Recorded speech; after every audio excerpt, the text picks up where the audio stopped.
বলি, এই যে বৌমা, সকাল হয়ে গিয়েছে, এত বেলা করে উঠলে বাড়ির কাজ করবে কে শুনি? তুমি কি বাপের বাড়ি থেকে আসার সময় কাজের লোক সাথে নিয়ে এসেছো?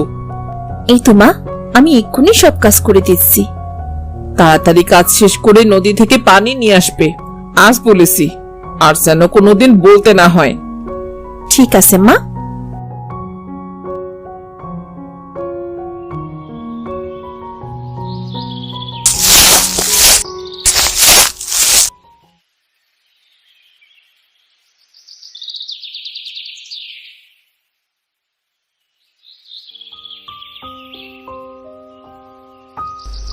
মা, সব কাজ শেষ হয়ে গিয়েছে মা। সব কাজ শেষ মানে? রান্না কি তোমার মরা মা এসে করে দেবে? ছেলেটা আমার কি দেখে সেই গরিব মেয়েটিকে বিয়ে করলো? মনে করেছিলাম ছেলেকে বিয়ে দিয়ে আমার অভাবটা একটু কম হবে, কিন্তু তা তো না। তিনি এনেছেন এমন মেয়ে যার মা বাবাই নেই। মা, আমি তো আপনার সব কাজ করে দিচ্ছি, তাহলে এমন করে কেন কথা বলছেন?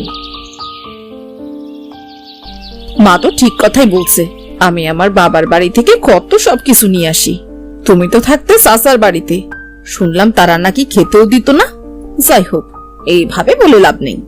এ নাও, এই কাপড়গুলো তাড়াতাড়ি ধুয়ে পরিষ্কার করে দাও দেখি। ভাবি, রান্নাটা শেষ করে কাপড় ধুই। ঠিক আছে, তাড়াতাড়ি যেন রান্নাটা শেষ হয়। আর ওই যে গরুটা রাখা আছে, ওকেও খেতে দিতে হবে। পাশে খড় আর ঘাস রাখা আছে। আজ সব বলে দিচ্ছি, তুমি নতুন তাই, কাল থেকে যেন আর কিচ্ছুটি বলতে না হয়।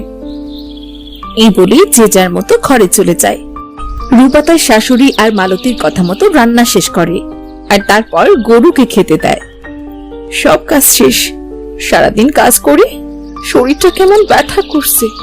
এবার ঘরে যাই।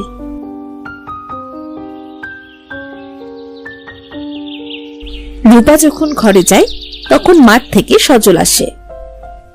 গিন্নি, ও গিন্নি, কোথায় গেলে তুমি? আজ যেন রোদটা একটু বেশি পড়েছে, সূর্য যেন পাল্লা দিয়ে আলো দিচ্ছে। এই নাও পানি, পানি খেয়ে হাত মুখ ধুয়ে খাবার খেয়ে নাও। সকালে তো সূর্য ওঠার আগেই মাঠে চলে গিয়েছো।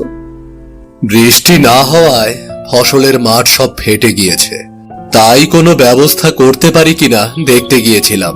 তোমার সাথে তেমন কোনো কথা বলতে পারিনি, কিছু মনে করো না গিন্নি। আমাদের কাজের বাড়ি, কাজ না করলে কি খাওয়া হবে? কি মনে করবে নতুন বউ? আমি খাবার দিচ্ছি, খেয়ে নে বাবা। তুমি কেন খাবার দেবে? এখন থেকে তোমাদের নতুন বৌমা খাবার দেবে। বৌমা, তুমি কালই বাড়িতে এসেছো, কিছুদিন যাক, তারপর কাজ করবে। বাপ মা মরা মেয়ে, শুনেছি শাশু শাশি সারাদিন কাজ করিয়ে ঠিক মতো খেতেও দিত না। কত কষ্ট পেয়েছে মেয়েটা। তুই কলেজ যা তো। সারাদিন কত কাজ করলাম, কিন্তু মা বললো আমাকে কাজ করতে দেয় না। হায় আল্লাহ, আমার কপালে কি তুমি সুখ লিখোনি? আজ মনে হয় বৃষ্টি হবে। যাক, অবশেষে বিধাতার ডাক শুনেছেন। ভাবি, আমি আপনাকে সাহায্য করি, বলুন না জ্বালানিগুলো কোথায় রাখতে হবে? ছোট বউ, তোমাকে কাজ করতে হবে না, তুমি সজলের কাছে যাও, যা করার সব আমিই করছি। গিন্নি, আমি মাঠে যাচ্ছি, জমির আইল ঠিক করতে হবে, যাতে করে পানি না বের হয়ে যায়। ঠিক আছে। বলি, আয় মেয়ে, দাঁড়িয়ে না থেকে কাজ করো তো। জ্বালানিগুলো রান্নাঘরে রাখবে, হাঁস মুরগিগুলো তুলে ফেলো, আমি ঘরে যাচ্ছি। ঠিক আছে ভাবি।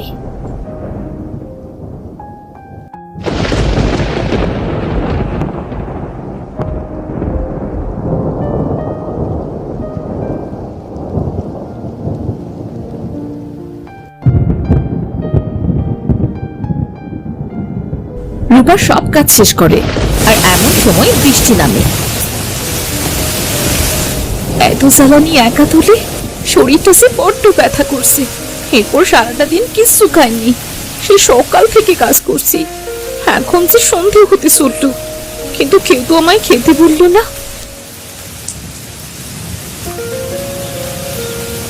রূপা তার শাশুড়ির কাছে যায়। মা, আসলে আমার খুব খিদে পেয়েছে, সারাদিন কিছু খাইনি তো, যদি দুটো। বলি, নতুন বউ হয়ে খাবার চাইতে এসেছো? বাপের বাড়িতে তো দুদিন না খেয়েও থাকতে, আর এখানে এসে দুবেলা না খেয়ে থাকতে পারছো না? হাঁড়িতে ভাত নেই, রাতে রান্না হবে, তারপর খাবে। আচ্ছা ঠিক আছে মা। বিকেলে সজল মাঠ থেকে আসে। মা, ভাবি, আমাকে পাশের গ্রামে যেতে হবে। রহিমের মা খুব অসুস্থ, খবর পাঠিয়েছে। এখন তো বৃষ্টি কম হয়েছে, আমার আসতে দুদিন সময় লাগবে। তোমরা রূপাকে দেখে রেখো, মেয়েটা কাল এবারে এসেছে মাত্র। ঠিক আছে, বেশি করে টাকা নিয়ে যা। পাশের গ্রামে সব রকমের সবজির বীজ পাওয়া যায়, আসার সময় নিয়ে আসিস তো। ঠিক আছে মা। গিন্নি, আমি আসছি। তুমি সব সময় মায়ের কাছে থেকো, তাহলে তোমার ভালো লাগবে।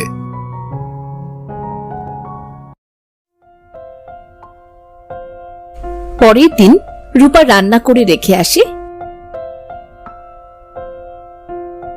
মালতী লুকিয়ে লুকিয়ে খাবারে ঝাল আর লবণ বেশি করে দিয়ে দেয়। শাশুড়ি খাওয়ার সময়, বৌমা, এ কি রান্না করেছো? যেমন ঝাল তেমনি লবণ। মা, তোমার ছোট বউ ইচ্ছে করেই এমনটা করেছে, যাতে আমরা কেউ খেতে না পারি।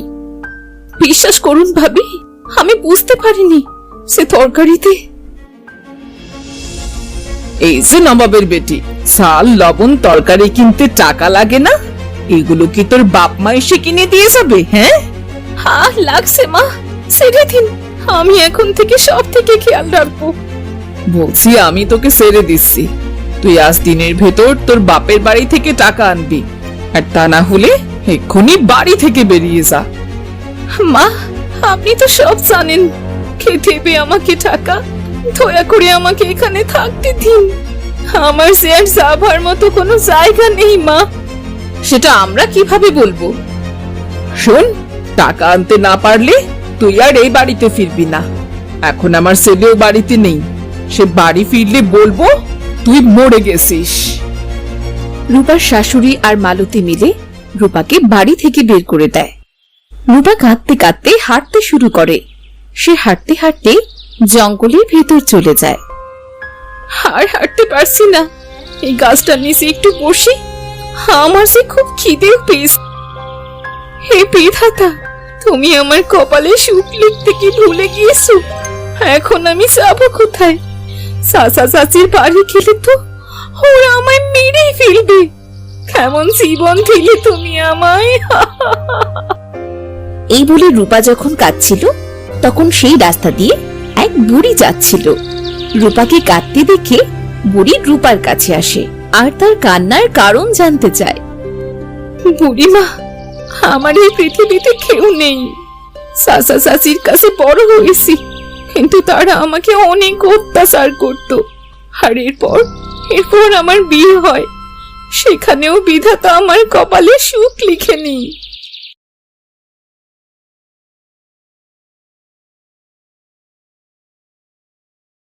কষ্টের কথা শুনে আমার চোখে পানি চলে এলো রে।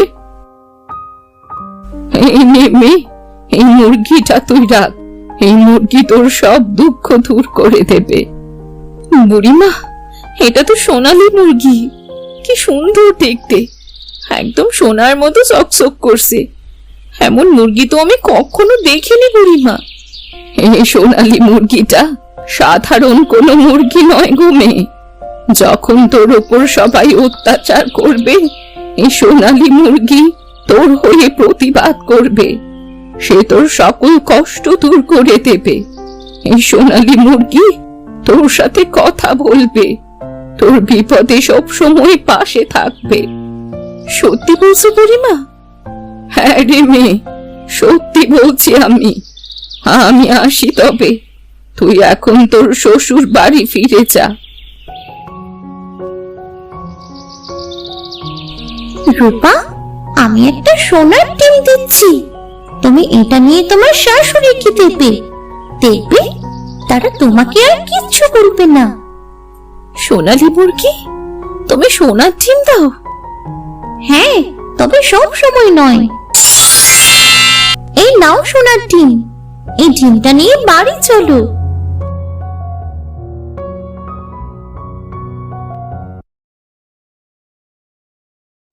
রূপা সোনালী মুরগির কথা মতো ডিম ও সোনালী মুরগি নিয়ে বাড়ি ফিরে আসে। আরে এই মেয়ে, তুই আবার বাড়ি এসেছিস? তা টাকা এনেছিস সাথে? মা, আমি একটা সোনার ডিম এনেছি, এই নিন মা। আরে তাই তো, এই ডিম বিক্রি করলে অনেক দিন বসে খেতে পারবো, আমাদের আর কিছুর জন্য কষ্ট পেতে হবে না। মা, আপনি তো আমাকে তুই করে বলছিলেন, এখন আবার তুমি? মা, ও মা, দেখেন আপনার ছোট বৌমা কত সুন্দর একটা সোনালী মুরগি এনেছে। এত সুন্দর মুরগি তো আমি আগে কখনো দেখিনি মা, এই মুরগিটা আমি নেব। ঠিক আছে বড় বউ, ঠিক আছে। ছোট বউ, তোমার মুরগিটা বড় বউকে দাও। মা, এই মুরগিটা আমার খুব শখের মুরগি, আমি এটা দিতে পারবো না মা। মায়ের মুখে মুখে কথা বলছো তুমি? এই সোনালী মুরগি তুমি দেবে, তোমার বাপেও দেবে। রূপার সাথে কাড়াকাড়ি করে মালতী মুরগিটা নিয়ে নেয়। ভাবি, আমার মুরগিটা দিয়ে দিন, এখন থেকে এই মুরগিটা আমার। এই বলে মালতী মুরগিটি নিয়ে ঘরের দিকে যাচ্ছিল। ঠিক তখনই সোনালী মুরগি মালতীর হাতে মুখে সহ সারা শরীরে ঠোকর দিতে শুরু করে। বাঁচাও, কে আসো বাঁচাও, এই বজ্জাত মুরগিটা আমাকে মেরে ফেললো, বাঁচাও। আই বজ্জাত মেয়ে, কি মুরগি এনেছো তুমি? মেয়েটাকে তো মেরেই ফেলবে। সোনালী, আমার কাছে আয়, ছেড়ে দি উনাকে, চল আমার ঘরে যাই, তোর তো আবার ক্ষুধা পেয়েছে তাই না?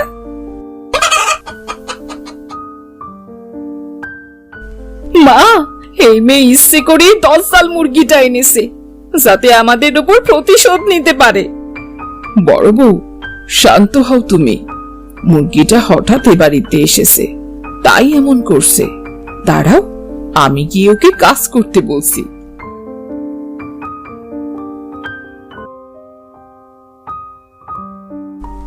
এই কি ছোট বউ, তোমার সোনালী মুরগিকে খাবার খাওয়াচ্ছ? ওদিকে বাড়ির কাজ করবে কে? মা, আমি তো আপনাদের কথা মতো টাকার ব্যবস্থা করে দিয়েছি, এখন এসব কাজ করব কেন? আমি তো নতুন বউ, এখন সংসারের কাজ আমি কেন একা করব? এই মেয়ে, টাকার ব্যবস্থা করে দিয়েছো তাতে কি? তুমি গরিবের মেয়ে, তাই বাড়ির সব কাজ তুমিই করবে। আর এই বজ্জাত মুরগিটাকে কেন খাবার দিয়েছো তুমি? হ্যাঁ, ওরে বাবারে, মরে গেলাম রে, কে আসো বাঁচাও। মা, এখন থেকে আমার সাথে ভালোভাবে কথা বলবেন, আমার উপর অত্যাচার করার কথা মাথায় আনবেন না, না হলে আমার এই সোনালী মুরগিটাই আপনাদের আবার এই হাল করবে। এখন জানতো, আপনি আর ভাবি মিলে সব কাজ করুন। সোনালী, তুই খেয়ে নে এখন। সোনালী খাবার খেতে শুরু করে। এরপর সোনালী মুরগি ভয় দেখিয়ে বাড়ির সব কাজ শাশুড়ি আর মালতীকে দিয়ে করায়। বড় বউ, এই সোনালী মুরগি মনে হচ্ছে জাদু জানে। এই মুরগি যতদিন থাকবে আমরা ছোট বউকে কিচ্ছু করতে পারবো না। আজ রাতেই আমাদের সোনালী মুরগিটাকে মেরে ফেলতে হবে। আপনি ঠিক কথাই বলেছেন মা, এখন শুধু রাতের অপেক্ষা। মালতী আর তার শাশুড়ি রাতের জন্য অপেক্ষা করতে থাকে। রূপা যখন ঘুমিয়ে পড়ে তখন তারা চুপি চুপি সোনালী মুরগিকে বাইরে নিয়ে আসে। এরপর তারা একটা কাঁচি এনে সোনালী মুরগিকে যখনই মেরে ফেলতে যায়, ঠিক তখনই সোনালী মুরগি তার জাদু দিয়ে ওই কাঁচিটা দিয়ে মালতী আর তার শাশুড়িকে মারতে থাকে, আর তারা চিৎকার করতে থাকে। তাদের চিৎকার শুনে রূপা বাইরে বেরিয়ে আসে। সোনালী, কি করছিসটা কি তুই? ওদের শাস্তি দিচ্ছি। এ কি, মা আর ভাবির সাথে এমন কেন হচ্ছে? কাচি নিজে নিজে কিভাবে মারছে? তোমরা সত্যি কথা বলবে নাকি আমি বলবো? মুরগি কথা বলছে? এমন সোনার মতো মুরগি কোথায় ছিল? তোর বউ আমাদের মারার জন্যই মুরগি এনেছে। সত্যি না বললে গাছই তোমাদের মেরে ফেলবে। বলছি বলছি, তার আগে আমাদের মারতে মানা করো।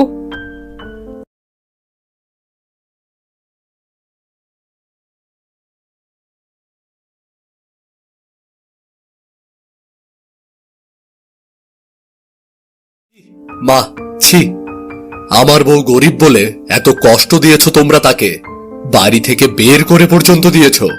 থাকবো না আমি তোমাদের সাথে, আমি আমার বউকে নিয়ে চলে যাব। যাস না বাবা, যাস না, সত্যি আমি ভুল করেছি, আমায় ক্ষমা করে দে। আমি আমার ভুল বুঝতে পেরেছি বাবা, আর কখনো এমন করব না। মা নিজের ভুল বুঝতে পেরেছে, আমরা কোথাও যাচ্ছি না। বোন, আমাকেও ক্ষমা করে দিও। সব যখন ঠিক হয়ে গেছে, এবার আমিও চলে যাচ্ছি। তবে এই পালকটা রাখো, যখন কোনো বিপদে পড়বে তখন আমায় স্মরণ করো, আমি আবার চলে আসবো। আর এই সোনার ডিমগুলো তোমার, রূপা, এগুলো তুমি অসময়ে ব্যবহার করো। আমি আসি তবে। ভালো থাকিস সোনালি। সোনালী মুরগি সবার থেকে বিদায় নিয়ে চলে যায়, আর এরপর থেকে সবাই রূপাকে ভালোবাসতে শুরু করে। সোনালী মুরগির দেওয়া সোনার ডিম বিক্রি করে তাদের সব অভাব চলে যায়।